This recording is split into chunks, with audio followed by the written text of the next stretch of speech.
Bonjour et bienvenue au Hub des Territoires, l'espace d'échange et de développement de la Banque des Territoires. Je suis Alexandra Renko-Botman, responsable innovation ouverte et membre de l'équipe de pilotage de ce dispositif. Nous sommes ravis de vous accueillir ce matin pour cet événement autour des résultats du baromètre de la commande publique produit par Intercommunalité de France et la Banque des Territoires. C'est l'occasion d'aborder l'enjeu essentiel du financement nécessaire pour accompagner des transformations écologiques, énergétiques, sociétales, critiques pour les territoires. Nous sommes ravis d'accueillir plusieurs de nos partenaires, dont Intercommunalité de France, également la Direction générale de l'aménagement, logement et nature, et plusieurs collectivités. Bonjour monsieur. Et comme vous venez de le voir dans la vidéo, cet dispositif vise à animer et à réunir l'ensemble des acteurs territoriaux de l'écosystème de la Banque des Territoires pour inspirer ces réussites territoriales et accélérer la transformation. Donc pour ça, je vous invite à regarder notre agenda qui sera mis en ligne, également vous abonner à notre newsletter pour découvrir les autres éléments de notre programmation. Et maintenant, sans plus attendre, je passe la parole à Claire Delpech, responsable du pôle Finance et Fiscalité d'Intercommunalité de France. Merci beaucoup. Bonjour à tous. Alors bonjour à ceux qui sont en présentiel évidemment et puis bonjour à ceux qui sont plus nombreux derrière leur écran et qui vont suivre ce webinaire. Alors la transition climatique, c'est maintenant qu'il faut s'engager. Je pense qu'on en parle un peu partout. Le fait est bien acquis, plus d'échappatoire possible en quelque sorte. Et c'est donc le thème de notre webinaire ce matin avec une question. Les collectivités territoriales auront-elles les moyens d'investir dans la transformation écologique et énergétique ? Alors c'est vrai que les collectivités locales, c'est d'elles qu'il est sujet ce matin, elles ont un rôle majeur à jouer dans très nombreux domaines en matière de transition écologique et énergétique, rénovation énergétique des bâtiments, des logements, production de NR, on va en parler, rénovation des réseaux d'eau, infrastructures pour les mobilités durables, etc. Sur quelles priorités s'engager ? Quel schéma de financement? Est-ce qu'il faut mobiliser des fonds propres selon la situation financière des collectivités, des subventions de l'État, des emprunts? Comment inscrire ces schémas de financement dans la durée? Comment s'appuyer et sur quels partenaires? C'est ce que nous allons voir. Alors peut-être en guise d'introduction, en quelque sorte, quelques mots ce matin sur le baromètre de la commande publique, qui est un outil qui suit l'évolution des achats de l'ensemble des acteurs publics et qui est co-construit entre la Banque des Territoires et Intercommunalité de France. On va vous commenter 3-4 diapos sur la tendance 2022 et les tendances plus récentes de la commande publique. Alors, ça ne donne pas forcément quel est le niveau d'investissement, mais ça donne une tendance, un éclairage sur ce qui va se passer à très court terme. Alors si on regarde sur une série longue l'ensemble de la commande publique ici présentée en milliards d'euros courants sur la période 2012-2022, on voit qu'on est sur des volumes qui sont évidemment tout à fait considérables. Les acteurs publics jouent un rôle très important en matière de commande publique et de relance, de participation à l'économie nationale. Ça pèse beaucoup dans le PIB. On voit que sur la période 2021-2022, après 2 épisodes de baisse assez significatifs, le premier 2014-2015 qui est lié à la ponction opérée par l'État sur la dotation globale de fonctionnement des collectivités locales, et puis l'épisode plus récent de 2020 lié à la crise sanitaire, on retrouve pour l'ensemble des acteurs publics un niveau 96 milliards en 2022, 96 milliards en 2021 et 95 milliards en 2022, un niveau assez proche de celui qu'on avait connu en 2012, c'est-à-dire il y a une dizaine d'années. Attention, on est ici hors inflation, donc en euros courants. Quand on essaye de savoir un peu quelle est la tendance plus récente et qu'on regarde la commande publique sur le premier trimestre, donc le premier trimestre de l'année 2023, on voit qu'on est sur une légère progression. Pour l'ensemble des acteurs publics, on passe de 24 milliards à 25 milliards d'euros, donc une légère progression en volume. Mais ce saut, il n'est pas lié finalement à l'investissement, mais il est lié au coût des projets, puisqu'on observe qu'il y a une stagnation du nombre d'appels d'offres. Ça veut dire que la valeur moyenne des marchés subit un effet prix, donc un effet inflation, qui porte le volume de cette commande publique, mais on est quand même sur une commande publique un peu à la peine et un peu bousculée par l'inflation. Alors, qui sont les principaux acteurs de cette commande publique? Eh bien, évidemment, la commande publique des collectivités locales arrive en tête. Hein. Elles sont très nombreuses, elles sont très actives, elles sont très présentes en matière de commande publique, que ce soit les communes ou les intercommunalités du bloc local qui, au sein de l'ensemble des acteurs publics, sont sur plus de la moitié de la commande publique, sachant que les collectivités et les groupements représentent près de 60% de l'ensemble de cette commande publique. Alors peut-être, puisqu'on a la chance d'être avec Laurent Troglite, qui est président de la communauté du bassin de Pompée et vice-président d'Intercommunalité de France, peut-être lui poser deux questions finalement. Est-ce que cette situation bousculée un peu par l'inflation, cette difficulté qu'on ressent dans le financement aujourd'hui des investissements, est-ce qu'il le ressent dans son territoire et comment est-ce que ça se traduit sur son budget en 2023 et à moyen terme? Bonjour à toutes et à tous. Oui, effectivement, c'est quelque chose que nous ressentons fortement et il y a fallu néanmoins revoir nos finances pour pouvoir faire face aux enjeux qui sont les nôtres. Parce qu'aujourd'hui, nous sommes bien dans un mandat de transition où il faut accélérer le mouvement, plus particulièrement dans le cadre de la réduction des dépenses énergétiques, voire de la production d'énergie pour aujourd'hui être plus résilient dans nos territoires. C'est donc un enjeu important qu'il a fallu construire. Nous sommes partis sur le territoire du bassin de Pompée sur de nombreux projets dans le cadre de marché global de performance, c'est-à-dire avec une volonté de s'inscrire dans une maîtrise de nos dépenses. Et ça, pour pouvoir mieux faire fonctionner nos services et nos équipements. Alors, reconstituer ces marges de manœuvre, c'était quelque chose d'important, donc un gros travail sur nos dépenses de fonctionnement pour permettre toujours de garder des capacités d'autofinancement et de perspective. Alors, dans un territoire comme le nôtre, le fait de ne pas avoir obligatoirement un endettement trop conséquent nous permet une certaine marge de manœuvre, mais il faut néanmoins prévoir l'avenir dans les meilleures conditions. Alors, un exemple très, très simple, nous étions partis, et d'ailleurs nous sommes en milieu de mandat, c'est là où la majorité des projets se mettent en route. Nous sommes partis sur, par exemple, la problématique de l'éclairage public qui a été repris à l'échelle intercommunale avec 7500 points lumineux. Une consommation relativement importante, impactée de façon énorme par le coût de l'énergie et de l'électricité, plus particulièrement en 2022.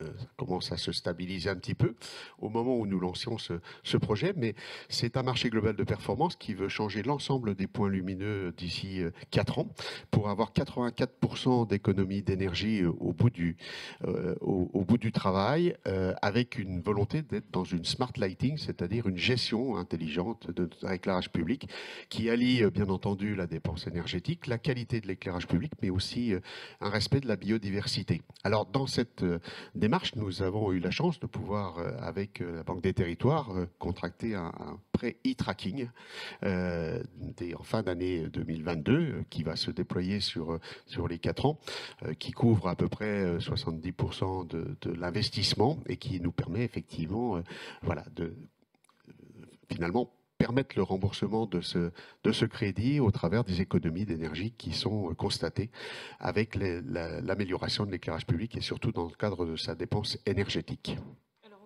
On verra tout ça dans le détail tout à l'heure. On va expliquer ce que c'est que cet e-tracking, comment ça fonctionne et de quoi il s'agit. Sur l'ensemble des projets pour la communauté, j'imagine qu'ils sont nombreux. Comment se dégagent les priorités? Est-ce qu'on s'appuie sur une programmation particulière? Est-ce que le CRTE, le contrat de relance transition énergétique, vient en renfort en quelque sorte pour essayer de hiérarchiser l'ensemble de ces projets?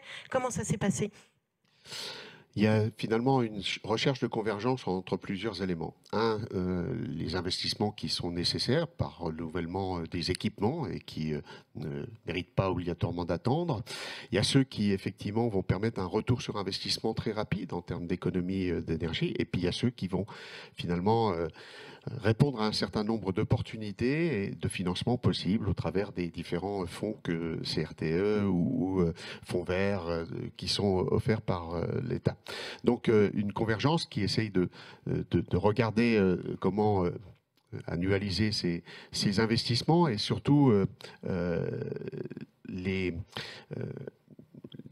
déployer ou en tout cas les prévoir avec, bien entendu, cette montée en puissance nécessaire et l'intérêt de porter ces investissements au bon moment, avec pertinence et surtout voilà, qui permettent de s'inscrire dans le temps. Alors, les enjeux sont tellement importants que il y a pléthore de projets. Le tout, c'est d'essayer d'équilibrer.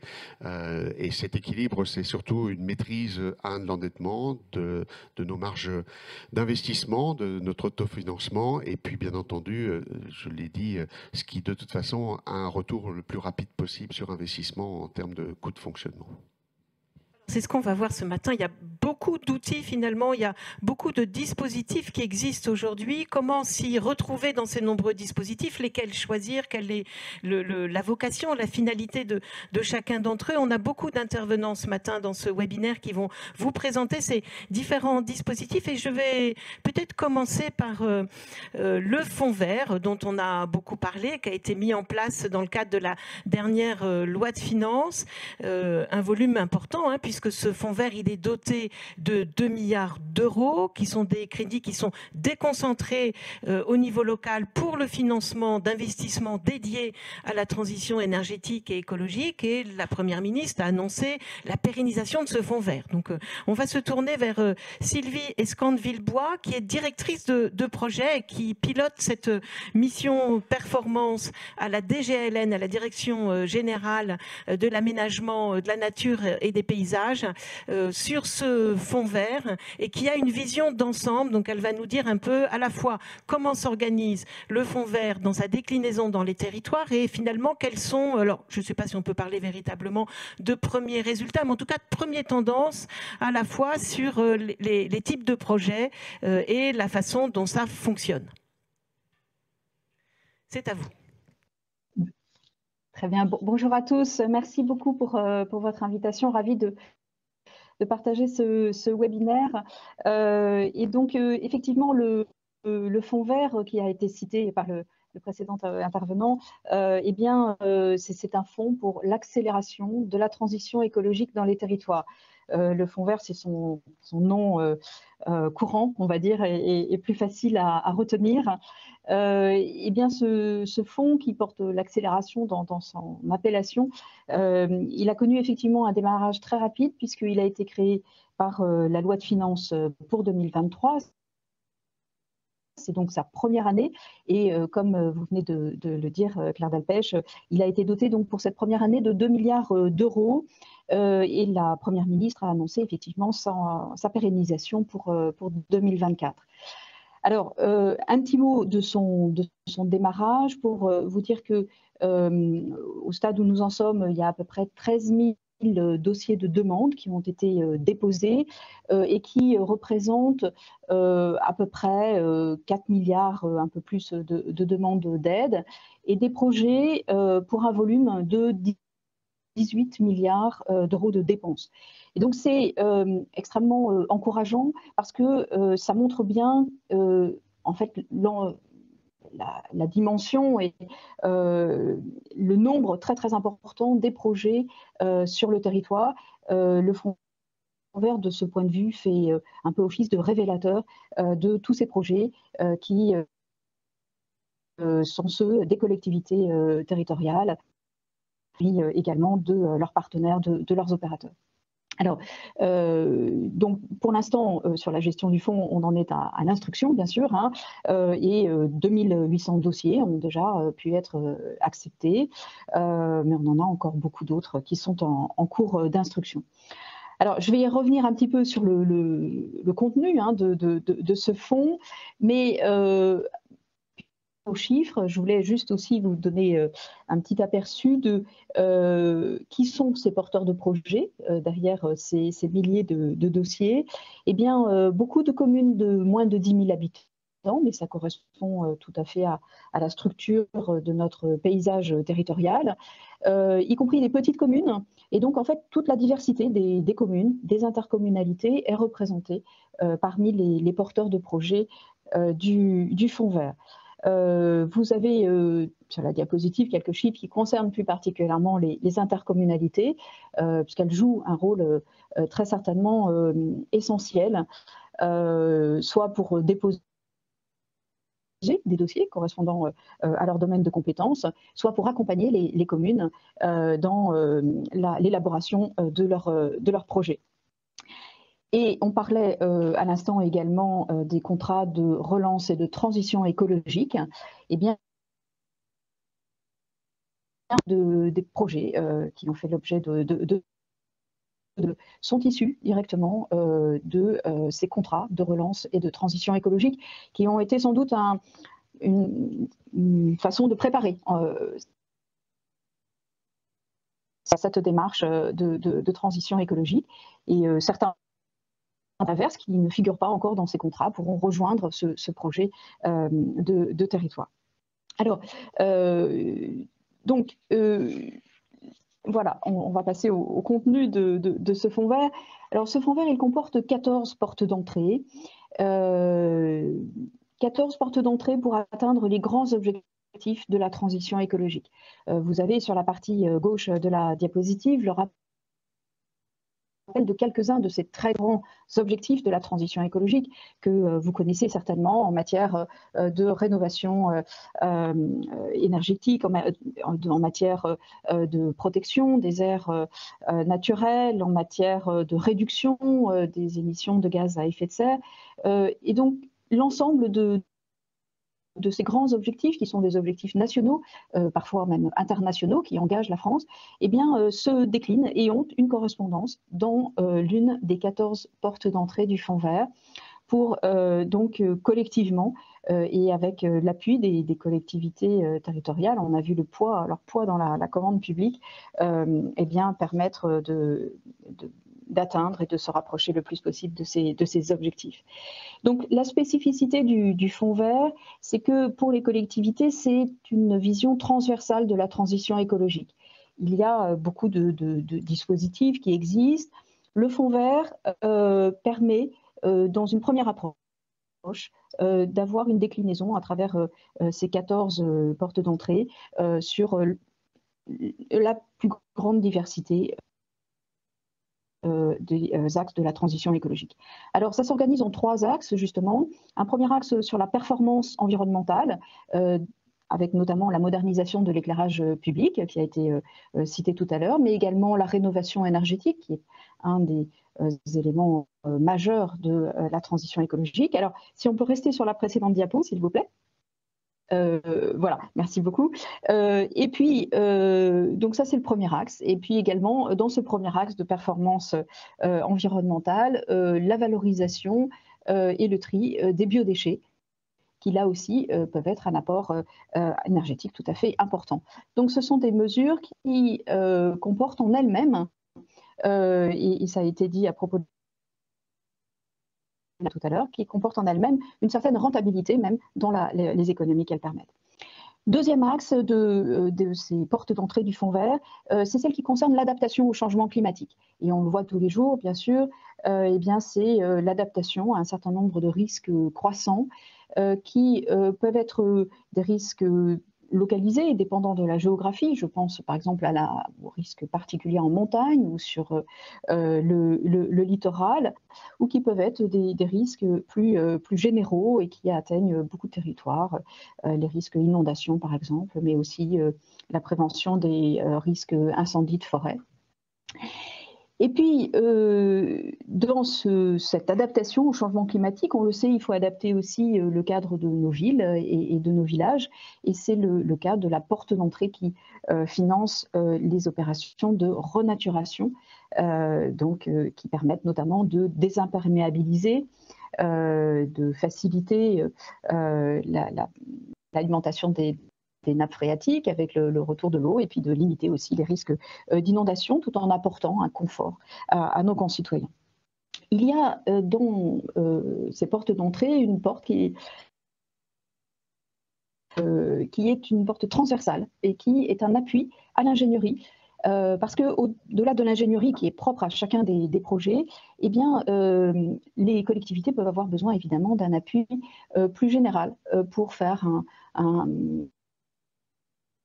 une évaluation de leurs besoins et de la façon d'organiser leur chemin de transition écologique. Donc, il y a une enveloppe qui est dédiée à cet appui en ingénierie, qui est une enveloppe d'État, mais qui est complétée par un soutien financier que l'on peut solliciter directement auprès de la Banque des Territoires. J'en profite pour les dire, le souligner, puisque ce séminaire est organisé donc, sous l'égide de la Banque des Territoires. La Banque des Territoires qui peut également apporter des compléments en prêt qui sont articulés directement avec les projets du Fonds vert. Voilà, donc ce qui est visé avec le Fonds vert, c'est bien donc un effet accélérateur, c'est le financement de ce qui ne pouvait pas l'être auparavant ou de ce qui a besoin d'être bouclé en plan de financement pour pouvoir intégrer pleinement la dimension transition écologique et surtout viser les objectifs de transition écologique. Donc il ne s'agit pas simplement d'être compatible avec la transition écologique, mais il s'agit vraiment d'y apporter son plein effet. Et c'est pour ça que le Fonds vert, d'ailleurs, ne finance pas tout. On a parlé d'autres voies de financement, et que le Fonds vert, sa vocation, c'est vraiment d'être un effet de levier. Alors, voilà, on va pouvoir passer à la troisième diapositive, puisque dans l'organisation qui a été choisie pour mettre en place le Fonds vert, eh bien, cette organisation vise à accompagner les collectivités dans leur démarche de transition. Et vous avez à l'image eh bien, la copie de ce qu'on appelle les cahiers d'accompagnement. Donc pour chacune des portes d'entrée, dans les 14, eh bien, il y a un cahier d'accompagnement qui est un document public partagé entre les services instructeurs, les porteurs de projets, et donc qui, à partir de l'objet de ces mesures, décrit à la fois l'ambition écologique, donne des références utiles et qui peut accompagner des démarches au-delà même de tel ou tel projet pour lequel on demande une aide, et explique dans ce cadre et par rapport à cette ambition écologique quels sont les projets éligibles. Alors ces projets éligibles, eh bien, auprès de qui on peut s'adresser pour les porter, et sans doute une partie de nos auditeurs connaissent déjà ce circuit pour le Fonds vert. C'est bien entendu les réseaux correspondants de l'État, de proximité, les services déconcentrés de l'État sur le territoire, les sous-préfets, les directions départementales du territoire et de la mer. Et ces réseaux de correspondants donc, peuvent orienter et sont là pour orienter, pour après instruire les dossiers. Beaucoup de ressources sont en ligne, et les demandes de Fonds vert, eh bien, elles se font en ligne sur une plateforme qui s'appelle Aide Territoire, qui est une plateforme qui recense donc beaucoup d'aides à la disposition des collectivités locales, les aides du Fonds vert, mais aussi bien au-delà des aides de beaucoup d'autres organismes publics. Et par ce biais, donc le formulaire de demande d'aide, eh bien, est un guide lui aussi, puisque en fonction des réponses qui sont données, il vous accompagne dans l'élaboration de votre demande. Alors, ce qui est que vous trouverez également sur Aide Territoire, ce sont des ressources aussi documentaires, d'autres webinaires avec des experts qui interviennent sur tel ou tel type de sujet et peuvent permettre à vous ou à vos équipes d'approfondir les thématiques. Et puis, au-delà de ces démarches, au-delà de ces dépôts de projets, ce qui est ambitionné, c'est aussi de pouvoir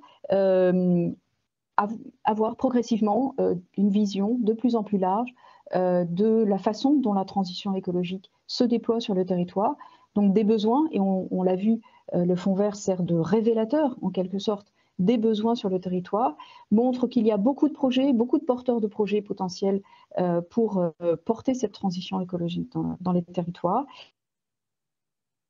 Et donc les données qui sont celles de chacun des projets vont permettre aussi progressivement d'affiner, de compléter la vision que l'on peut avoir sur le contenu des démarches de transition écologique sur le territoire. Alors, tout ça s'articulera et de plus en plus avec les travaux que vous connaissez en matière de planification écologique et qui sont en cours de déploiement. Et c'est pour cela que la Première ministre a annoncé la pérennisation du Fonds vert. Donc nous travaillons déjà, et en partie avec des représentants des collectivités locales, à ce que pourra être le Fonds vert 2024 dans ses aspects à la fois d'architecture et puis aussi très, très pratiques. Voilà, je vous remercie beaucoup pour votre écoute. Merci à vous. Alors, une petite question à Laurent Troglitz, donc président de la communauté du bassin de Pompée. Finalement, DSIL, DETR, Fonds vert, est-ce que tout ça, c'est pas un petit peu compliqué? Comment est-ce que s'organisent les demandes à ces différents fonds? Comment est-ce qu'on va à la pêche, en fait, pour financer les projets? C'est un peu compliqué, effectivement, de s'y retrouver dans les différentes possibilités de demande de subvention. Alors, on est maintenant très en lien avec les services préfectoraux pour pouvoir orienter au mieux nos demandes de subvention par rapport aux différentes possibilités et disponibilités également. Je ne vous cache pas que sur la problématique, par exemple, des friches, voilà, il y a des fonds, plusieurs fonds qui existent, de trouver celui qui va le mieux correspondre à nos besoins ou en tout cas à notre projet, pas toujours très simple. Alors, on développe, et heureusement, à l'échelle des intercommunalités, on a encore ces moyens-là, une ingénierie pour porter ces projets-là et bien entendu monter ces demandes de subvention. Je reconnais que nous avons un appui important sur le département de Meurthe-et-Moselle, en tout cas sur l'arrondissement dont fait partie le bassin de Pompée, du secrétaire général de la préfecture, pour s'y retrouver avec les services de l'État. Mais les élus font beaucoup confiance à leurs techniciens pour s'y retrouver, parce que nous, on a un peu de mal quand même, au bout du compte,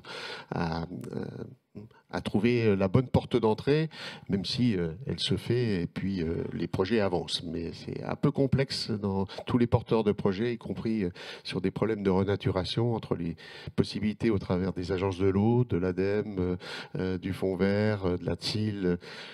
Bon, je vais dire qu'au bout du compte, du moment qu'on a les subventions, c'est le principal.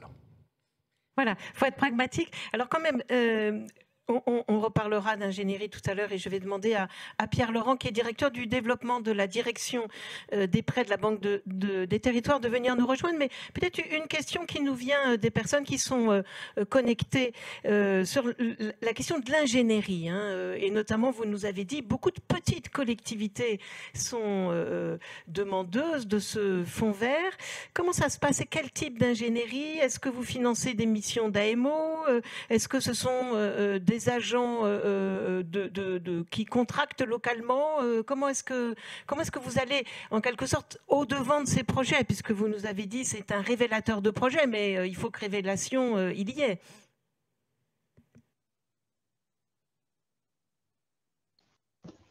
Oui, alors j'espère que vous m'entendez bien. De mon côté, la communication est un petit peu hachée. Donc j'ai compris que la question portait sur l'ingénierie. Je voulais juste apporter peut-être une précision par rapport à ce qui vient d'être dit par Monsieur Troglic sur le fonds Friche et sur les agences de l'eau, pour vous dire que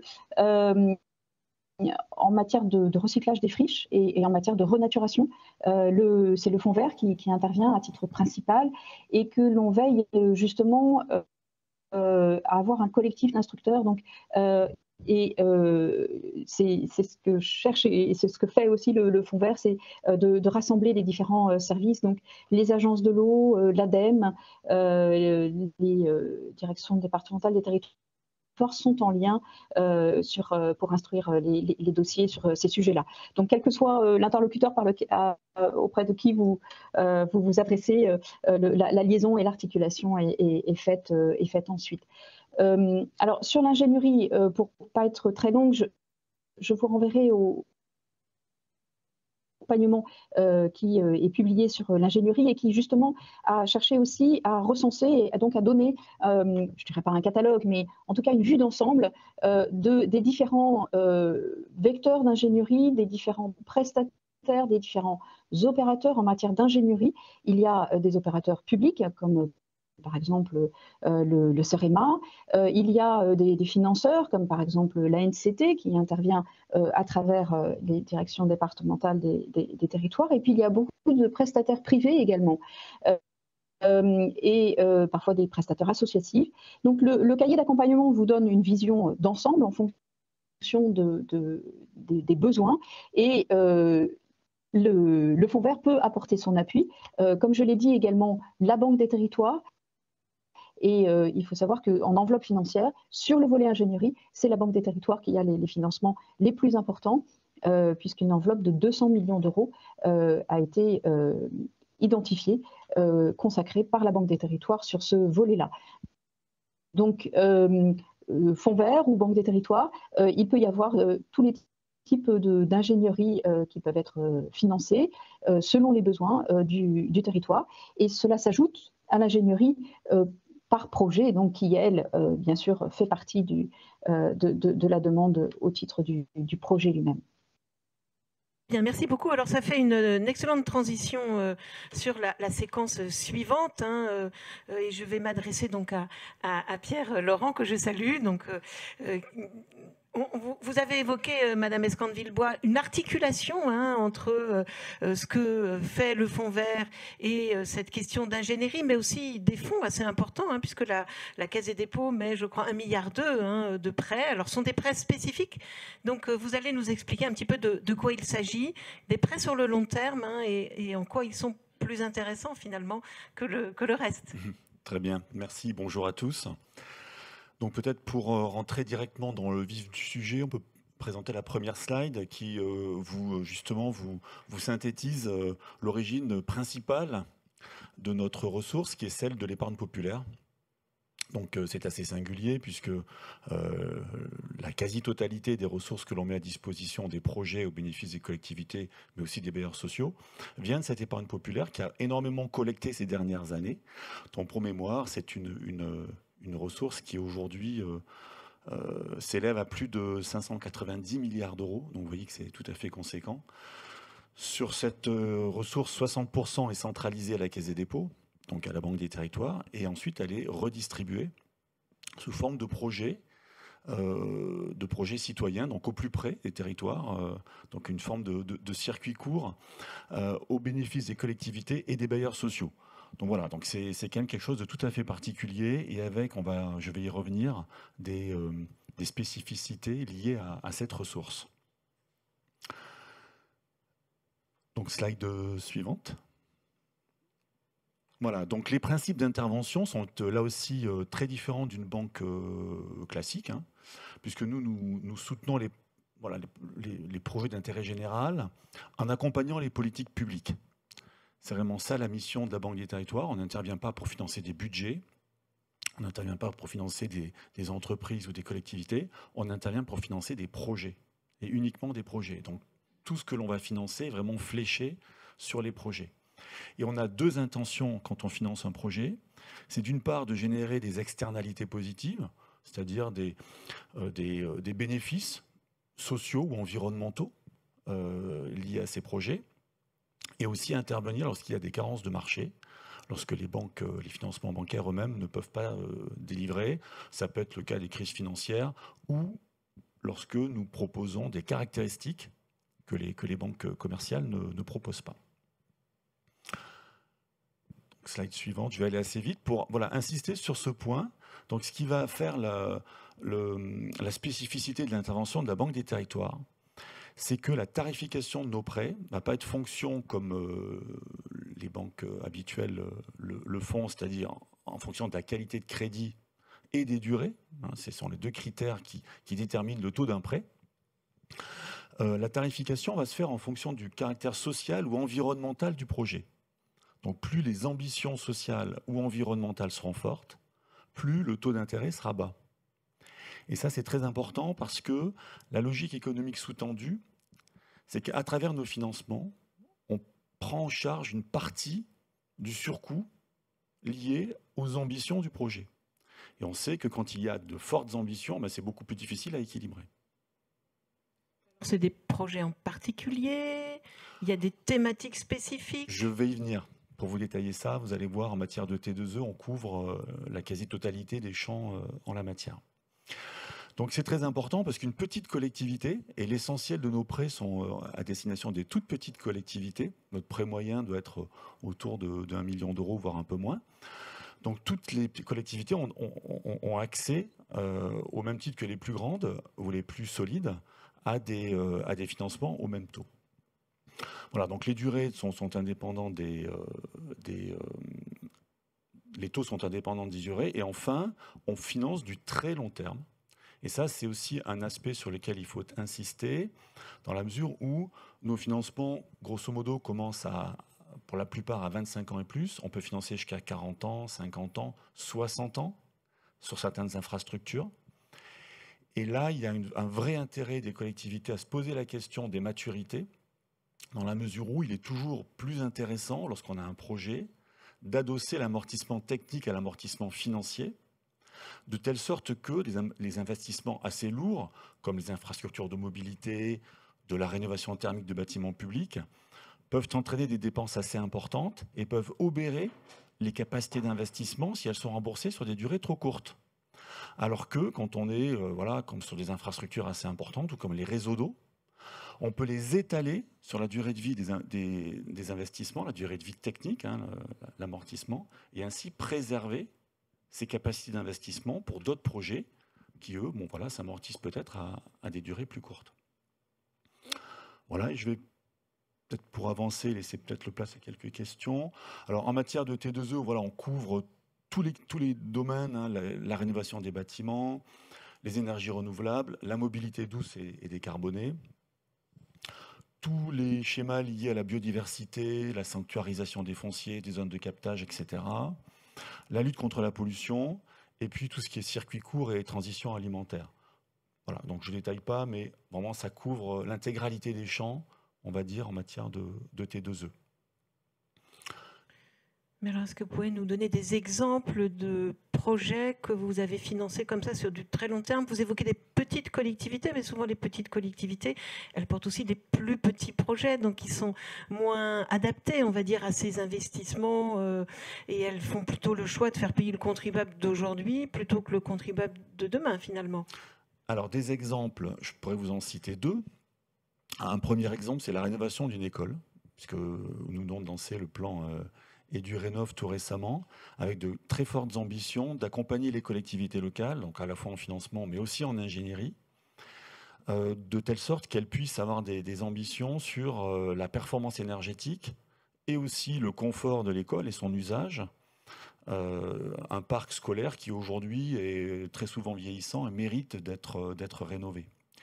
Donc là, on est sur des investissements qui s'amortissent sur 25-30 ans, très facilement, sur du bâtimentaire, et sur lequel on peut adosser des financements sur ce type de durée. Un autre exemple, là aussi, qui peut toucher des toutes petites collectivités, même si demain on sera à l'échelle de l'EPCI, c'est tout ce qui concerne le financement des réseaux d'eau potable et d'assainissement. Donc là, on a énormément de tout petits projets qui nous remontent du territoire, mais qui sont néanmoins stratégiques. On le voit hein, dans la période actuelle où les pénuries d'eau nous rappellent l'importance notamment de la gestion des fuites, de la bonne connaissance de son réseau, qui est un actif important, caché, qu'on ne voit pas beaucoup, mais qu'il est très très important de prendre soin et d'en mesurer vraiment la performance. Et alors en matière d'ingénierie? Alors en matière d'ingénierie, là encore, on a nos crédits d'ingénierie, je dirais, hein, qui sont aujourd'hui disponibles pour tous les financements que la Banque des Territoires propose en termes d'accompagnement du fonds vert, mais aussi, on pourra parler en termes d'intracting, en termes de ce qu'on peut faire en matière d'action cœur de ville ou petite ville de demain. Donc ces crédits d'ingénierie sont disponibles auprès des collectivités et peuvent venir en appui d'un projet qui ensuite peut donner lieu à un financement de long terme. Peut-être je vais vous passer quand même la dernière slide pour vous donner quand même le tour d'horizon. Voilà, donc je ne vais pas tout détailler. Là, vous avez la cartographie des prêts que l'on propose. Et je vais aller directement en bas à droite, donc tous les prêts à la transformation écologique, où là, vous voyez que l'effort en matière de taux est le plus important, puisqu'ils sont octroyés au livret A plus 40 centimes, alors que les prêts, par exemple, d'investissement long terme sans ambition énergétique, le seront à livret A plus 1,3%. Donc, vous voyez qu'on a vraiment une différenciation très forte lorsque le porteur de projet arrive avec un projet environnemental. Et donc, ils sont classés en 4 catégories. Donc, tout ce qui concerne donc l'eau, au sens très large, hein, la GEMAPI, tout ce qui est infrastructure d'épuration, les réseaux d'eau, etc.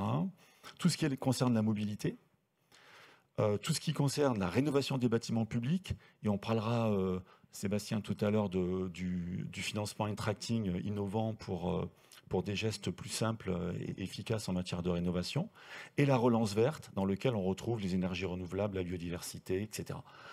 Donc là, vous avez la cartographie complète. D'accord. Alors, est-ce qu'au bassin de Pompée, vous avez pu bénéficier de ces aides? Ça s'est présenté comme ça? Comment est-ce que finalement ça s'articule quand on monte un dossier de financement? On va d'abord chercher de la subvention, puis après on va voir son banquier pour lui dire voilà ce qui manque, ou comment est-ce qu'on arrive à faire fonctionner l'ensemble? Par principe, maintenant, on s'est rendu compte qu'il valait mieux essayer d'être le plus en amont possible dans le cadre des financements. Alors, la relation avec la Banque des Territoires le permet aussi dans l'analyse et dans le montage des projets, qui permet effectivement de finalement s'orienter vers les meilleures possibilités. C'était le cas dans le cadre de notre plan Lumière, qui a débouché sur un marché global de performance, et donc dans le cadre de la signature d'un prêt e-tracking. Là, on est en train de travailler avec la Banque des Territoires, mais à l'échelle plus importante de ce qu'on appelle la multipole Sud-Lorraine, c'est-à-dire pratiquement le sud de la Meurthe-et-Moselle et ses 13 intercommunalités, dont la métropole du Grand Nancy, sur une SEM ENR, pour pouvoir nous aider effectivement à porter tous ces enjeux de production énergétique nouvelle, en sachant que voilà, la taille de notre territoire n'était pas la plus pertinente. Il y a un moment où il faut trouver la bonne taille pour pouvoir porter ces enjeux-là, que ce soit en termes d'accompagnement, d'ingénierie, de portage de projets, de financement. Donc voilà, et tout ça, tout ce travail relativement en amont, comme nous avons sur le bassin de Pompée, essayé aussi de réfléchir à une foncière sur effectivement des grands enjeux urbains à venir, pour voir quelles étaient les meilleures solutions à mettre en place pour y parvenir, et y compris derrière les financements qui pouvaient y être adossés. Oui, peut-être, il y a une slide derrière. Je voudrais ajouter un dernier point important. C'est que la Banque des Territoires a mené ces dernières années de nombreux partenariats avec les institutions européennes, notamment la Banque européenne d'investissement et la Banque du Conseil de l'Europe, et a mis à disposition, avec sa filiale SFIL, des financements à taux fixe au bénéfice des collectivités sur différentes maturités. Ce qui permet aujourd'hui aux petites collectivités qui souvent sont un petit peu perplexes face à l'index livret A, qui par ailleurs à très long terme a beaucoup de sens, mais qui peut quelquefois les J'allais vous poser la question justement. Hein. Et donc voilà, aujourd'hui les financements sont mobilisables dans cet index livret A, qui est vraiment l'index adossé à la ressource de l'épargne populaire, mais peuvent aussi l'être sur des durées alors un peu moins longues, parce que quand on est sur du taux fixe, on ne peut pas aller sur des durées aussi longues que nous le permet la ressource livret A, qui est tout à fait particulière. Mais on peut aller néanmoins jusqu'à 40 ans, ce qui est déjà une maturité, on va dire, très honorable, sur des financements à taux fixe, donc adossés à des ressources européennes ou adossés à des ressources du groupe. Et est-ce que finalement le schéma de financement des collectivités locales, il y a encore quelques années, on avait un équilibre assez clair entre de la fiscalité locale territorialisée, et puis donc qui constituait l'autofinancement, et puis l'emprunt. Donc on pouvait dire le contribuable d'aujourd'hui, le contribuable de demain. Ce schéma semble un peu s'échapper, puisque maintenant il n'y a pratiquement plus de fiscalité locale. Comment est-ce que tout ça peut s'articuler dans les nouveaux, dans la nouvelle façon d'aborder en fait cette question du financement des collectivités locales ? Alors, un premier point à rappeler, qui est quand même une bonne nouvelle, c'est que aujourd'hui, la situation financière des collectivités locales est quand même bonne. Donc, il faut le redire, globalement bonne, même si évidemment, on ne peut pas en faire un cas général, mais quand on dézoome un petit peu et qu'on regarde la situation, aussi bien sur le bloc communal, le bloc départemental, le bloc des régions, on a une situation financière qui est bonne et qui s'est plutôt améliorée ces dernières années. C'est quand même un bon point. Et quand on regarde dans le même temps ce qui s'est passé au niveau de l'État, on a une situation quand même qui s'est très largement qui a divergé par rapport à celle des collectivités locales. Donc on a un État qui a vu sa dette et la dette publique, elle fait la une de tous les journaux très régulièrement s'accroître, alors que dans le même temps, la situation financière des collectivités est stable. Alors pour revenir à la question de l'intergénérationnel d'une certaine façon, ce qu'il faut bien avoir en tête, c'est que quand on finance par exemple un réseau d'eau, ça a une durée de vie, quand il est bien posé, qui va être jusqu'à 100 ans. Financer un projet de rénovation d'une fraction du réseau d'eau sur une durée de 10 ans, c'est-à-dire qu'on va faire porter à une génération un investissement qui va durer sur 4 générations. Et donc en cela, la gestion de la collectivité locale, elle peut être vraiment pénalisée par le fait que si on fait ce choix de financer ce projet sur cette durée, on ne fait rien d'autre. Et l'idée, c'est plutôt d'avoir une répartition, on va dire, harmonieuse entre les durées de vie des infrastructures et leur financement, de façon à pouvoir, dans le temps, lisser, on va dire, la contribution financière des générations en fonction de l'usage qu'elles vont faire de ces infrastructures et de ces projets. Donc il y a vraiment de la cohérence, je dirais, il n'y a pas d'injustice, on va dire, générationnelle à adosser des financements longs lorsque les projets en face auront des durées de vie très longues. Tout à fait. Ça suppose aussi que les collectivités conduisent un plan patrimonial, etc., ce qui n'est pas toujours, bien évidemment, facile à leur niveau, notamment pour les plus petites. Ça suppose aussi, pour s'engager, Laurent Troglitz, qu'on ait quand même un peu de visibilité. Aujourd'hui, si on entend bien le fait qu'à la fois les collectivités sont globalement en bonne santé, que de son côté, l'État, lui, a ce problème de déficit public qu'il traîne quand même depuis les années 70, donc c'est une histoire un petit peu ancienne. Ce que les collectivités auraient besoin pour s'engager, c'est de la visibilité. Donc de la visibilité, là on en a, mais visibilité aussi sur les dotations d'investissement, visibilité dans le cadre de contrats, par exemple, vers lequel elles pourraient s'engager. Quel est votre sentiment ? Effectivement, aujourd'hui, les collectivités arrivent à construire leur lisibilité sur leurs dépenses, les plans prévisionnels d'investissement, des budgets pluriannuels montés. Nous aimerions effectivement pouvoir avoir la même stabilité en termes de recettes. D'où la volonté d'avoir des contractualisations pluriannuelles, y compris avec l'État sur un certain nombre de projets, y compris pour pouvoir porter à bien ces projets-là, pas toujours obligatoirement devoir les faire rentrer dans des appels à projets ou appels à manifestations qui sont des opportunités. Plus de lisibilité sur le long terme. C'est en tout cas ce que nous recherchons. Vous l'avez dit, effectivement, il y a peut-être une situation correcte des collectivités. Néanmoins, il y a un effet rattrapage qui va être nécessaire parce que peut-être que effectivement sur un certain nombre d'enjeux parliez des réseaux d'eau, il n'y a pas obligatoirement toujours eu les investissements à la hauteur des besoins. Donc, nécessité de rattrapage, et ça va s'accélérer. Les obligations aussi, avec les décrets tertiaires qui obligent à un certain nombre d'investissements. Donc, tout ça va quand même peser fortement. Et donc, il faut qu'on puisse avoir cette lisibilité en termes de recettes pour pouvoir également, sur nos dépenses, mieux maîtriser nos capacités d'autofinancement et les maintenir dans le temps de façon à porter l'ensemble de ces enjeux. D'où une volonté effectivement de stabilité, y compris par rapport aux réformes qui ont pu avoir lieu sur différentes logiques, la fiscalité plus particulièrement, et puis bien entendu cette contractualisation sur pluriannuelle que nous souhaiterions et que nous essayons de défendre vis-à-vis de l'État pour justement porter ces enjeux qui vont s'inscrire dans le temps, bien entendu, et qui demandent en tout cas, pour plus de sérénité, d'avoir tous les éléments qui nous permettent de mieux prendre nos décisions. Merci beaucoup. Alors, je vais demander à Sébastien Ilous de venir nous rejoindre. Il est responsable du pôle efficacité énergie des bâtiments à la Banque des Territoires et on va partir vers un autre type de produit, en quelque sorte, d'outils de financement, e-tracting. Alors, il va nous expliquer un petit peu ce que veut dire ce nom un peu barbare. J'ai entendu parler d'efficacité énergétique autofinancée.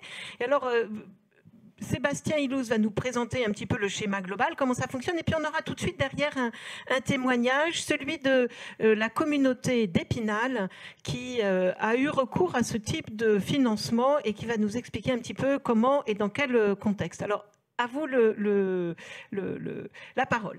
Merci. Bonjour à tous et à tous.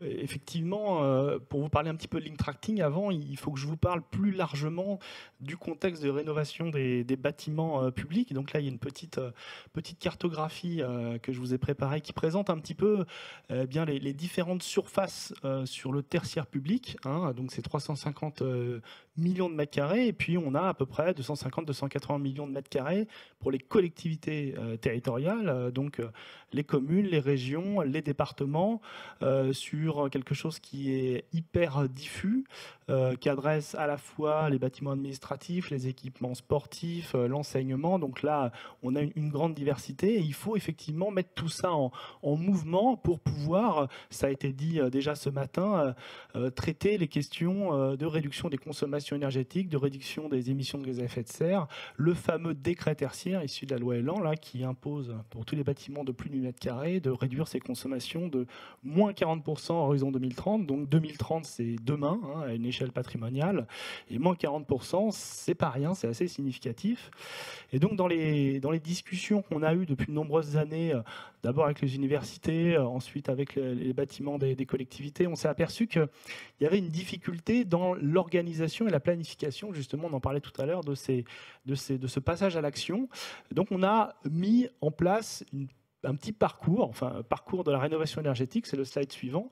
On l'a fait dans le cadre du programme Action Cœur de Ville lorsqu'on avait lancé le programme 1000 écoles, qui est un petit peu le petit frère du programme EduRénov là, qui est lancé actuellement. Et donc, l'idée, c'était de bien jalonner les différentes étapes pour avoir une lisibilité sur le travail à mettre en place pour pouvoir rénover son patrimoine. Et puis qu'entre les différents acteurs publics qui aident à la rénovation de ces bâtiments, ils parlent tous à peu près le même langage et qu'on puisse s'entendre. Et donc, on voit, il y a un certain nombre d'étapes. L'ambition politique, le fait de connaître son patrimoine, décider quel type de travaux mettre en œuvre, programmer ces travaux dans le temps et choisir quel est le montage qu'on va choisir, on y reviendra. Et puis le financement, mais vous voyez, le financement, il n'arrive pas tout de suite, c'est un processus assez long, puis ensuite, bien évidemment, le suivi de ces consommations énergétiques. Donc on a jalonné, nous, ce parcours d'un certain nombre d'outils digitaux qui viennent relayer l'ingénierie dont on parlait tout à l'heure. L'avantage des outils digitaux, c'est qu'ils sont disponibles plus rapidement, ils sont présents pour la massification, et donc on va avoir des outils comme mon comparateur énergétique ou PrioRéno, que je vous incite à aller voir sur le site de la Banque des Territoires. Là, vous avez le petit lien sur l'espace dédié à la rénovation des bâtiments publics. D'accord, donc ça, c'est disponible sur la plateforme, voilà. Tous ces petits outils. Et ce qu'il faut comprendre, c'est que c'est très complexe en réalité. Il faut avoir une maîtrise technique, il faut connaître son patrimoine, il y a des décisions à prendre. Et donc, on a voulu un petit peu booster un petit peu tout ça en proposant un produit qui se veut plus simple, qui est l'InTracting, qui est tout bête. On a le petit schéma là, juste après, qu'on va vous montrer. Merci, voilà. Donc, l'idée, c'est de se dire, avant d'essayer de gravir l'Himalaya par sa face nord, en essayant de faire une rénovation BBC de ces bâtiments, on va déjà commencer par faire des choses plus simples, mais qui ont des vraies conséquences sur la facture énergétique, qui permettent de monter en compétences techniques, qui permettent de se réapproprier le comportement énergétique de ces bâtiments et petit à petit de monter en puissance pour ensuite pouvoir faire des programmes plus ambitieux. Et donc nous, on met sur la table cette avance InTracting qui permet de financer des actions de performance énergétique dont le temps de retour est inférieur à 13 ans. Et donc c'est plutôt des petites actions, mais qui sont quand même, qui pèsent sur le budget, qui permettent ensuite de suivre les consommations et de mieux connaître ces bâtiments. Et donc c'est un produit d'appel à l'action. Il faut le voir comme ça, comme une première étape qui permet ensuite d'aller plus loin. Ce n'est pas une fin en soi, forcément, parce qu'on est sur des niveaux de réduction de 10-20% des consommations, donc on n'est pas sur les moins 40, mais les petits ruisseaux font les grandes rivières, et donc il faut bien commencer par quelque chose. Donc c'est ce passage à l'action là qu'on voulait mettre en place. L'intérêt aussi, puisqu'on parle beaucoup des intercommunalités, c'est qu'il est mutualisable, et donc on a réussi à mettre en place un dispositif où au niveau de l'intercommunalité, au niveau du syndicat d'énergie, il y a un accompagnement qui est fait sur les audits énergétiques, comme notamment le propose le programme ACTE, qui finance tous les audits énergétiques sur la rénovation des bâtiments des collectivités. Et donc, une fois qu'il y a eu ce travail collectif de mise en place des audits énergétiques, une fois que bien souvent les intercommunalités accompagnent aussi dans la réflexion, accompagnent en matière d'AMO, parfois aident à la valorisation des certificats d'économie d'énergie, eh bien, elles peuvent présenter ce bouquet InTracting à la Banque des Territoires qui va mettre en place une enveloppe mutualisée qui va ensuite servir l'ensemble des collectivités membres et qui donc vont ensuite rembourser au fur et à mesure des économies d'énergie leur intercommunalité qui va centraliser toute cette collecte et la remonter à la Banque des Territoires. Donc c'est à la fois simple et assez puissant et donc c'est cet outil-là là, qui s'est beaucoup développé en 2022. On a juste après le petit... Pardon, vous aviez une question juste une question voilà, avant. Donc là, dans ce schéma que vous nous présentez, c'est l'intercommunalité qui emprunte et qui ensuite met dans la boucle en quelque sorte avec un schéma financier tout ou partie de ses communes membres pour les accompagner sur un projet commun où chacun a son projet. Comment est-ce que ça se passe? Oui, alors en fait, chaque collectivité va venir avec ses projets de bâtiments. Donc ces bâtiments qui sont celles vraiment du patrimoine de sa commune, on peut aussi avoir directement les bâtiments de l'intercommunalité, parce qu'ils ont aussi des bâtiments en propre. Et donc, ils vont pouvoir comme ça additionner l'ensemble de leurs besoins et avoir des montants qui deviennent assez significatifs, parce que quand on raisonne à l'échelle d'une petite commune, qui aurait 2 écoles, une mairie, on est sur des montants de travaux qui ne sont pas forcément très importants en termes de massification. Et donc, nous, on a voulu que tout ça puisse être cohérent avec la mutualisation technique que propose l'intercommunalité ou le syndicat d'énergie. Et donc, l'intérêt, c'est que ces collectivités ont une cohérence entre l'assistance technique que va leur apporter l'intercommunalité et puis l'assistance financière. Et donc, ça en fait un tout. Et donc, c'est une disposition qui est en réalité assez récente, qui s'est vue renforcée là, dans le cadre de la loi de 30 mars sur les marchés globaux de performance énergétique à paiement différé. On y reviendra tout à la fin. Et donc, sur lequel il faut vraiment s'emparer parce que c'est une bonne manière de pouvoir se mettre en mouvement. Et il y a beaucoup de collectivités qui n'ont pas de services techniques en propre, des communes de 5000 habitants qui n'ont pas les moyens d'avoir un énergéticien. Et donc, cette mutualisation qu'on va retrouver sur le financement, sur la technique, sur les audits, sur les économes de flux aussi qui sont proposées dans le cadre d'ACTE, font un tout à fait cohérent. Et donc, on adresse globalement un sujet qui permet de commencer à traiter les économies d'énergie et puis pour ensuite, demain, aller vers des projets plus complexes. Très bien. Donc, en 2022, quelques éléments de bilan. Voilà. En 2022, pour comprendre un petit peu la diversité, donc, on adresse à la fois des projets de rénovation bâtimentaire et puis des projets d'éclairage public. Alors, les projets d'éclairage public ont eu un succès relativement important. On ne s'attendait pas à avoir un volume aussi important, mais pourquoi pas, tant mieux.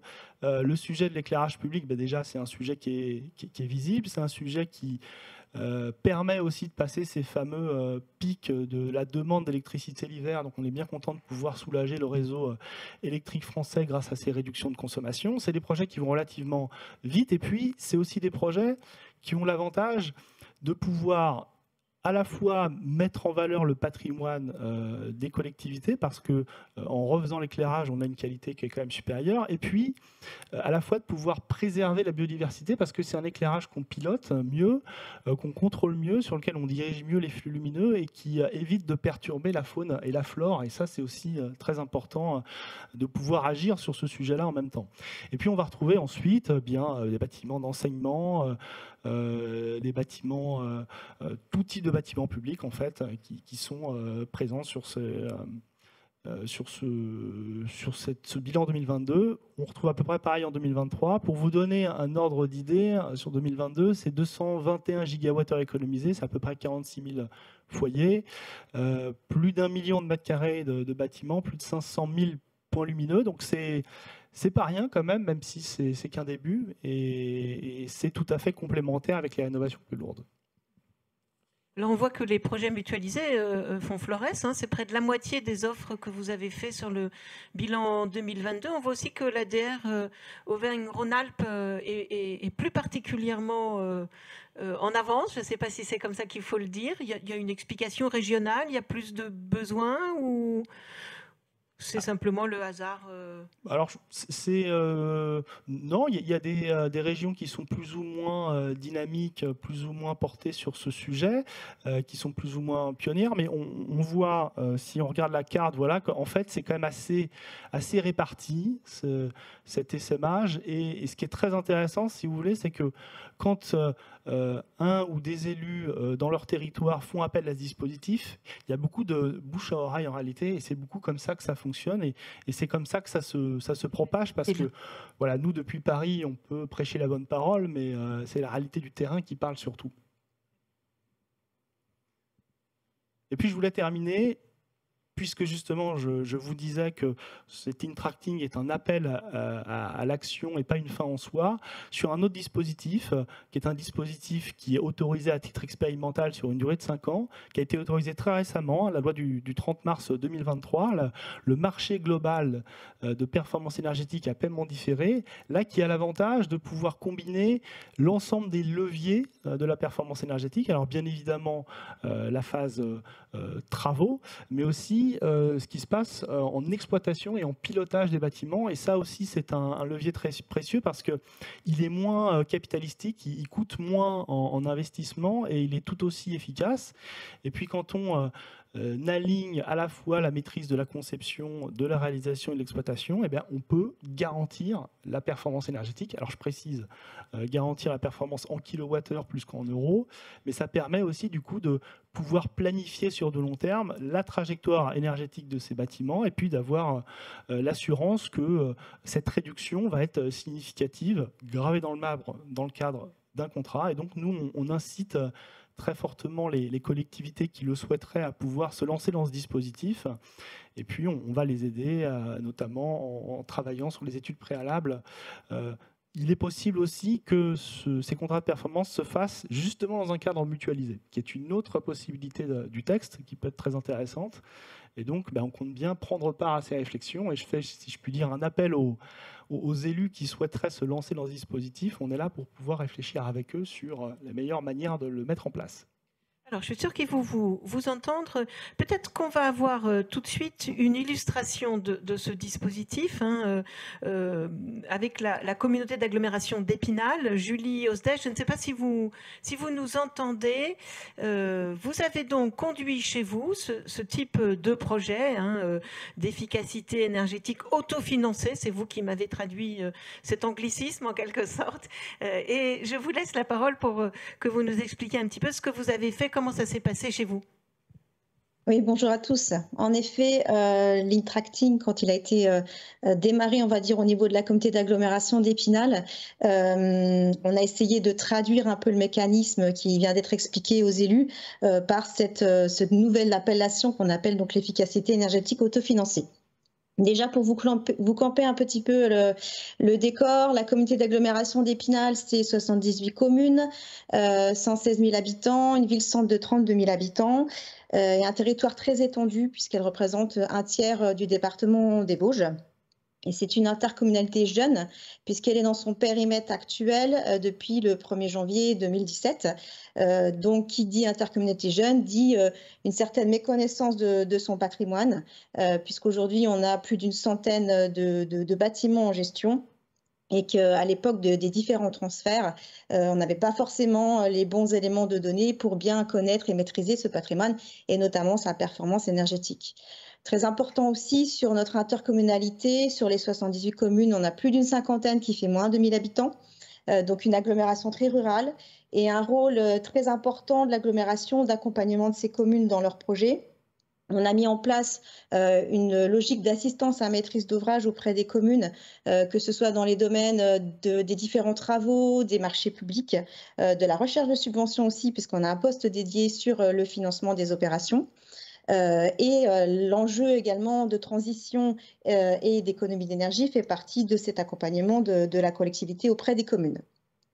Donc, je disais, une centaine de bâtiments, une méconnaissance, un patrimoine très diversifié, et puis un objectif politique qui a été fixé assez rapidement dans le cadre du SCOT des Vosges centrales, qui est de devenir un territoire à énergie positive à l'horizon 2050, c'est-à-dire qu'on baisse les émissions et en tout cas les consommations également d'énergie dans tous les domaines, que ce soit le domaine économique, en termes de mobilité, dans le cadre de l'habitat aussi, et également au niveau de notre patrimoine. Et puis, on développe les ENR, les énergies renouvelables. Et pour ce faire, et je crois que ce sera évoqué un petit peu tout à l'heure, l'agglomération, avec la communauté de communes de Mirecourt-Dompierre, qui fait partie du SCOT des Vosges centrales, a créé la CMT-ENR, qui est un outil pour porter l'accélération du déploiement des ENR sur le territoire, mais dans une logique d'acceptabilité et également de financement qui apporte des retombées sur le territoire et qui soit également toléré par les habitants.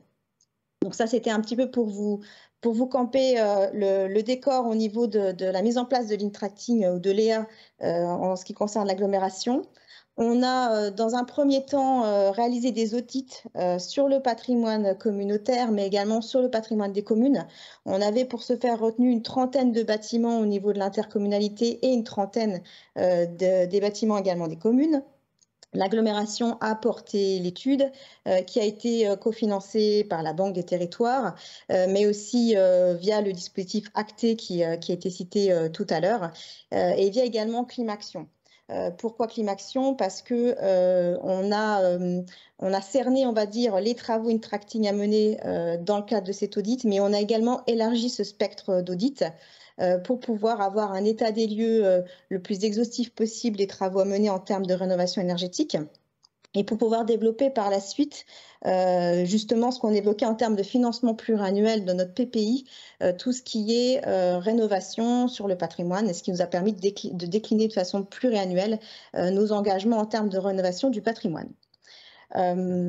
Pour notamment accompagner les communes dans cette démarche, l'agglomération a fait une modification statutaire pour faire à la place d'eux, en quelque sorte, comme le permet la loi énergie et climat de 2019. Et puis donc cet audit, comme je le disais, a été pris en charge globalement par l'intercommunalité et a été mené donc sur un patrimoine en ce qui concerne l'agglo très hétérogène, puisqu'on avait donc une trentaine de bâtiments, 35 000 m² de plancher. Il faut savoir qu'on a différents équipements sportifs, type patinoire, piscine, beaucoup de stades également, des équipements culturels, des salles de spectacle, un conservatoire, un réseau de lecture publique aussi avec des structures, des médiathèques très importantes. Voilà, une diversité de patrimoine, notamment également des équipements pour accueillir la petite enfance, qui font aussi que l'approche globale est plus complexe de par la typologie de patrimoine. Suite à ces audits, 16 bâtiments étaient retenus pour les travaux Léa, c'est-à-dire qu'ils correspondaient, enfin, on pouvait en tout cas réaliser les travaux Léa avec ce temps de retour sur investissement relativement court de 10 à 12 années. Pour un total d'investissement de 930 000 euros que nous engageons en termes de travaux, en tout cas sur 2 années, parce que la volonté de faire, elle est là. Après, il faut pouvoir décliner soit avec les équipes internes, soit avec l'exploitant, soit en recourant à des entreprises extérieures. Pour le financement de cette enveloppe de 920 000 euros de travaux, 930 pardon, on a eu donc le prêt de la Banque des Territoires à hauteur de 580 000 euros et 350 000 euros de subventions via l'État, via Climaction et via les certificats d'économie d'énergie. Les types de travaux qui ont été menés sur le patrimoine ou qui sont en train d'être menés, c'est notamment du relamping, mais là j'insiste bien, c'est du relamping interne au bâtiment, tout ce qui est isolation, canalisation, télégestion, on a eu quelques changements de chaudière également, beaucoup de régulation de tout ce qui est radiateur, ventilation, tout ce qui est pilotage, ce sont des choses qui coûtent peu mais qui permettent de faire de grosses économies, notamment dans le cadre de la gestion des bâtiments. Voilà, du calorifugage, voilà, différents types de bâtiments, de travaux qui ne sont pas forcément lourds, mais on évoquait tout à l'heure les pourcentages en termes d'économie d'énergie estimée. Nous, sur notre premier bilan de 2022, on est au-delà des 10%, on est plus proche des 20 à 25% sur les différents bâtiments cibles qui ont fait l'objet de travaux. Type de bâtiment, donc je vous les ai déjà évoqués sur les 16. On a un dojo, une crèche, une salle des sports, vestiaire, bibliothèque, la fac de droit également qu'on gère, et puis le conservatoire qui fait partie de ces chantiers. Les économies annuelles estimées, donc là je suis en valeur 2021, donc évidemment si on parle en euros, c'est pas très parlant.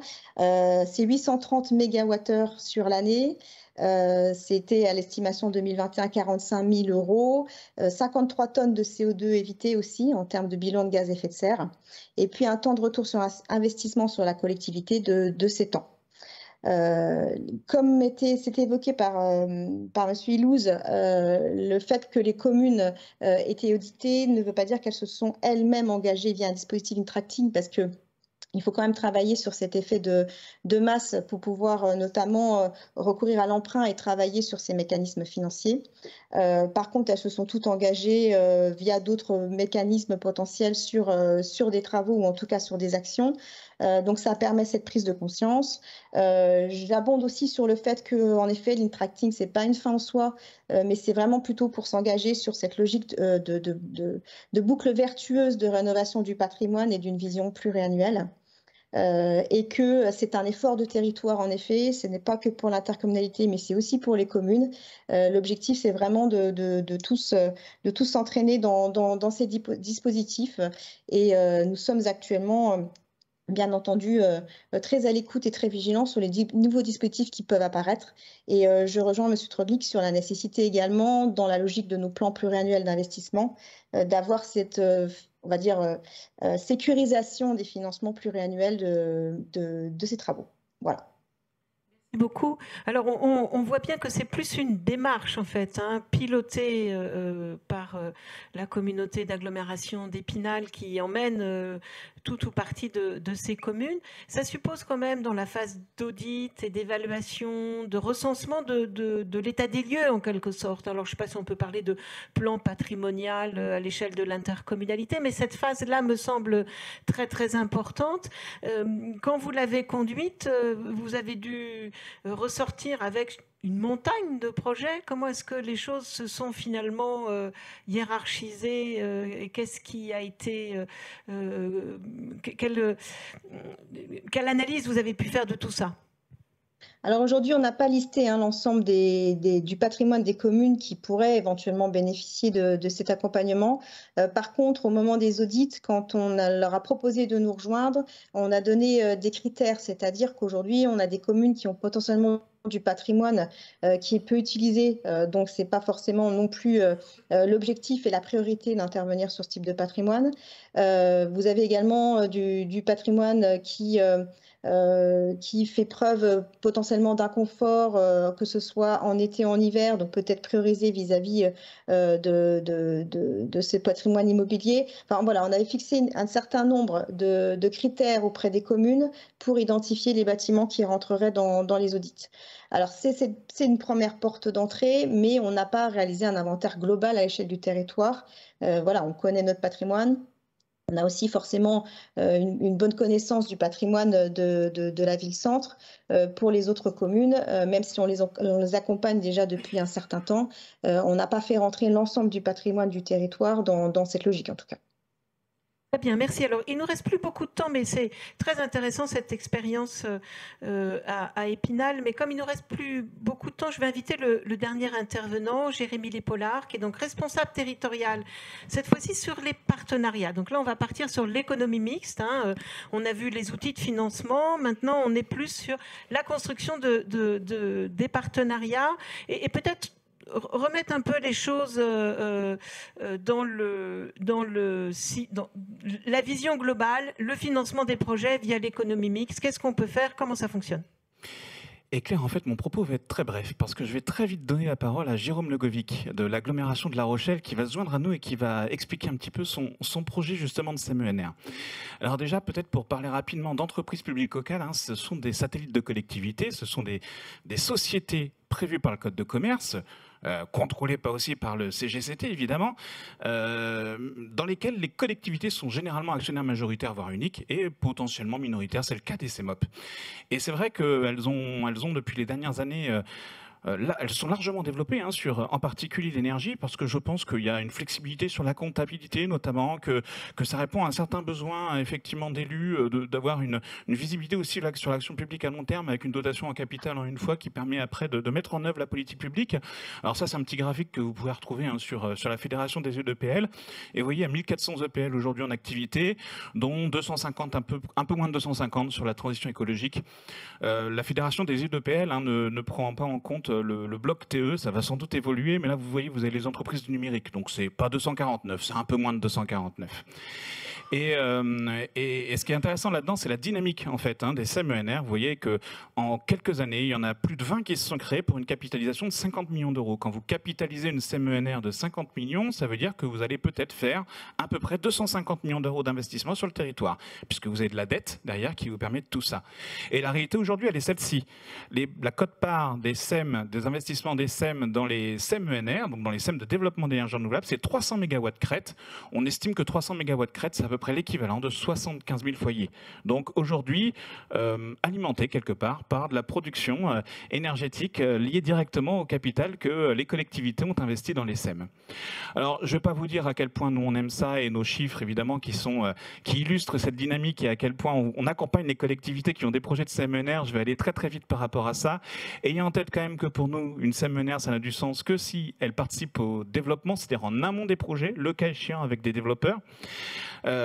Et on a ensuite la possibilité de démultiplier. Je vous laisserai tout ça à tête reposée une fois que cet échange sera terminé. Il y a quand même quelques bons exemples. Alors on en a déjà parlé de deux. Je ne sais pas si certains d'entre vous, les plus attentifs sans doute, l'auraient vu, mais Monsieur le Président en a parlé de une. La directrice générale adjointe d'Épinal en a parlé d'une autre, d'ailleurs de Terre ENR. Il y a la moitié à peu près de la France qui est couverte par des syndicats d'énergie. Et puis là où il n'y a pas les syndicats d'énergie qui veulent faire leur CMENR, on a des collectivités qui sont là et qui du coup prennent les relais parce qu'ils sentent bien que c'est important. Et l'agglomération de La Rochelle, à qui je vais laisser la parole, cette démarche-là aujourd'hui, la CMENR qui est un petit peu sur place, répond pas tout à fait aux besoins des élus de La Rochelle, je vais le dire comme ça sans aucune polémique. Mais du coup, l'agglomération a souhaité prendre en main sa politique énergétique. Monsieur Legovic, je vous laisse la parole pour que vous présentiez cette SEM avec 3 questions que j'ai envie de vous poser. Finalement, pourquoi une CMENR? En quoi ça va faciliter l'investissement? Et les difficultés de mise en place que vous avez d'ores et déjà aujourd'hui, puisque vous en êtes encore au début de l'histoire néanmoins. La SEM, elle n'est pas encore créée, je crois. Bonjour à tous, merci pour cette invitation. En effet, au niveau du territoire de l'agglomération de La Rochelle, donc juste pour vous situer, donc c'est 170 000 habitants, 28 communes. On a un projet de création d'une CMENR qui est en cours, donc on est accompagné par la CET pour réaliser une étude, donc ça fait à peu près 1 an. Et en effet, on est sur la dernière partie, puisque là, on est en train de finir le tour de table des actionnaires potentiels et on attaque la rédaction du pacte d'actionnaires la semaine prochaine. Pourquoi une SEM? Pour différentes raisons. En fait, déjà, le territoire est inscrit dans un projet La Rochelle Territoire Zéro Carbone, qui a pour objectif de tendre vers la neutralité carbone à horizon 2040. Et dans ce cadre-là, on est financé par le PIA 3. Et donc, on a pas mal de projets, notamment de soutien de la Banque des Territoires en investissement. Et donc, très vite, on s'est posé la question de si nous, agglomération, on voulait aussi soutenir ces projets, comment on pourrait y arriver. Donc, c'est le premier point de départ. Et puis, en marge aussi, on travaillait aussi sur la révision de notre plan climat. Et dans le cas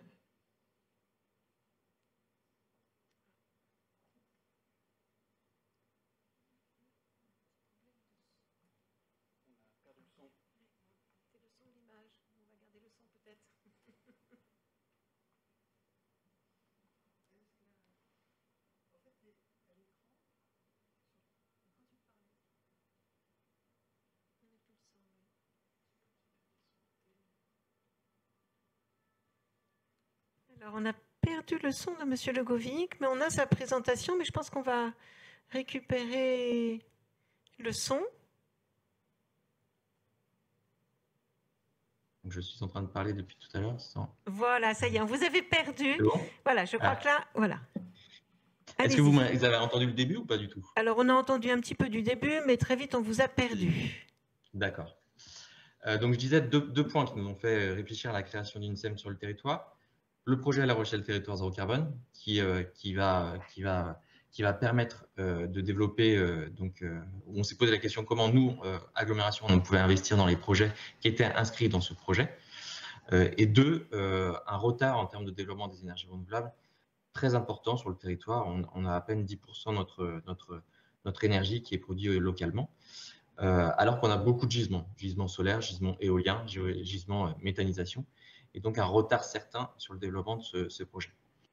Et puis une volonté aussi politique de replanifier un petit peu les choses, donc de repositionner un acteur public au cœur de ces projets. On a des projets qui sont amenés par des développeurs privés, notamment en éolien, mais qui ne satisfont pas la population et les élus. Donc essayer de repositionner tout ça, planification, reprise en main et développement de modèles aussi innovants, avec le souhait que ce qu'on développe en électricité, notamment verte sur le territoire, puisse bénéficier au niveau des habitants, au niveau des riverains. Donc concrètement, en fait, l'autoconsommation collective. D'où la proposition, d'où la réflexion justement de mettre en place un opérateur local. Et puis là, on peut passer sur la diapo d'après pour aller assez vite. En fait, on retrouve quelque chose d'assez logique. On s'est positionné. Est-ce que c'est plutôt une SPL? Est-ce plutôt une SEM qu'on aurait besoin? Est-ce qu'on a besoin aussi, est-ce qu'on peut travailler avec les SEM existantes sur le territoire? Alors en effet, comme il a été évoqué, on a une SEM qui intervient au niveau départemental, mais plutôt sur le sud département. Et finalement, après échange avec eux, on n'est pas forcément sur les mêmes objectifs, les mêmes enjeux de développement d'énergie. Donc il a fait le choix de partir sur une SEM. On est un petit territoire quand même, donc on ne peut pas démultiplier SEM et SPL comme on peut le voir sur d'autres territoires. Donc on a tout rassemblé sur une SEM et le choix s'est porté surtout par rapport à l'effet levier qu'apporte une SEM, et donc de travailler aussi, c'était une volonté initiale, de travailler aussi avec les acteurs du territoire et associer un projet public-privé. Concrètement, donc la diapo d'après, c'est des choses assez classiques, hein. On va d'abord agir, on a un gisement assez important de projets au niveau de l'agglomération de La Rochelle, et on a travaillé, comme vous voyez, sur la carte, avec nos voisins, avec les EPCI voisins. On les a associés au projet. Donc on va commencer sur le territoire de la CDA, mais sans exclusivité au niveau du territoire. Donc on sera plutôt sur opportunité et on développera des sociétés de projets en fonction des projets qui se développeront à l'extérieur. On a notamment des parcs éoliens qui vont arriver en fin d'obligation, donc avec des potentiels de récupération dans un second temps. Donc sur la chaîne de valeur classique, faire émerger, réaliser, financer et exploiter les installations. Le but toujours, c'est justement d'avoir un tiers de confiance qui soit là du début à la fin du projet. aussi rassurer au niveau des habitants, au niveau des élus que, OK, on va travailler avec des développeurs, mais il y aura la SEM qui sera toujours là. Et la SEM conservera justement ce lien pour assurer une continuité, une pérennité de la gouvernance du projet à l'échelle du territoire et une retombée économique au niveau du territoire. Monsieur Legovic, je me permets du coup de vous interrompre. Ce que vous dites ici est particulièrement intéressant parce qu'effectivement, on sait bien que la compétence en tant que telle est loin d'être évidente pour un EPCI en termes de développement et d'investissement ENR. Hein. C'est un métier en tant que tel. Et votre ambition ici, c'est bien à chaque fois de vous faire accompagner par un développeur privé ou public, en tout cas de quelqu'un qui soit avec vous, qui soit compétent sur le sujet et que vous allez pouvoir accompagner justement comme collectivité pour peut-être favoriser l'implication aussi des citoyens et garder les fruits sur votre territoire. C'est bien ça hein, l'enjeu, j'imagine? C'est un peu ça, c'est un peu ça dans le fond. Après, en pratico-pratique, c'est un chouïa différent. On va avoir en fait tout ce qui est petits projets, notamment photovoltaïques. On a fait un recensement au niveau des communes où il y a une forte attente. On va les accompagner via la SEM. Là, ce sera plutôt des projets portés en direct par la SEM. Et en effet, sur des plus gros projets, donc dans notre portefeuille de projets, on a un projet éolien, on a un projet méthanisation notamment. Ceux-là, on va plutôt intervenir en participation à hauteur variable, entre 40 et 50%, et aller chercher des sachants. Donc dans le tour de table, on est en train aussi de discuter avec une LD pour justement avoir ce sachant au cœur de la SEM. Mais pas que, on ira voir d'autres développeurs aussi en fonction des projets. Mais à chaque fois, c'est de garantir que la SEM retranscrive bien dans les projets la politique énergétique du territoire. Donc, le volet participation citoyenne au cas par cas, hein, c'est-à-dire qu'on ne va pas avoir, pour tous les projets, on ne va pas avoir un niveau de participation citoyenne en rentrant à la gouvernance, on va adapter au cas par cas, mais avoir cette philosophie-là qui reste dans chacun des projets. En termes de difficultés, nous, la difficulté particulière, c'est qu'on est une agglomération, on n'est pas une métropole, donc on n'a pas les mêmes compétences. Aujourd'hui, la question se posait aussi de la prise de compétences élargie pour avoir l'ensemble des compétences énergétiques au niveau de l'agglomération. On y songe très sérieusement. Là, les délais font qu'on a plutôt priorisé la création de la SEM. Et la SEM permet en fait d'atteindre nos ambitions sans trop de retard par rapport à cette prise de compétence. Je m'explique, en fait, le fait d'avoir juste une commune qui a donc la compétence de développement des ENR sur son territoire permet de transférer cette compétence à la SEM, à la structure juridique, qui va permettre justement d'intervenir sur l'ensemble de la zone d'intervention de la SEM sans que nous, CDA, on ait à prendre cette compétence immédiatement. C'est clair, merci M. Legovic. Je crois qu'en plus vous êtes attendu à 11 h de vous être joint à nous. Merci pour ce témoignage. Claire, je vous laisse la parole. Très bien, alors ça va être le mot de la fin. Merci à tous. On voit que finalement, il faut des projets, des financements, des structures d'accueil, faire monter peut-être les compétences sur les intercommunalités qui sont plus à même, dans un cadre mutualisé ou en compétences statutaires sur ces approches nouvelles. Vous retrouverez l'ensemble de ces éléments sur le site de la Banque des territoires et d'intercommunalité de France. Et je vous souhaite une bonne continuation à tous. À bientôt.